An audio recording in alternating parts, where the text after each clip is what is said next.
तर मित्रांनो, माझं नाव आहे सलमान. मी राहतो भोकर तालुक्याच्या बल्लाळ गावामध्ये. आजचा व्लॉगिंग डे दुसरा. आज रेडी शेडी होऊन निघालो गावात. गावात आल्या आल्या आपल्याला भेटला कृष्णा भैया. ते गाडा खेळत. मग आलो आम्ही लक्ष संघ वावराकडे. लक्ष दाण फोडून दुसरीकडे लावत होता. मग आम्ही गेलो बोर खायला. इथे येऊन बघता तर झाडाला बोरच नाहीत. मग आम्ही गेलो दुकानात. दुकानातून 2 मुरकुलचे पुढे घेतले. मग आलो घराकडे. मग गेलो शेळ्या घेऊन चारवायला. मग काय शेळ्या सोडून दिले इथं. शेळ्या घेऊन निघालो घराकडे.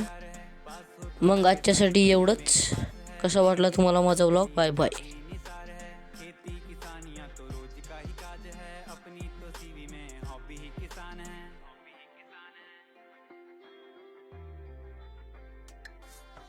बापू किसान है सबसे अलग छोरी अपनी पहचान है। शहर वाले देखे होगे छोरे तूने सारे, हम गाँव वाले छोरे दी खुद दी पहचान है।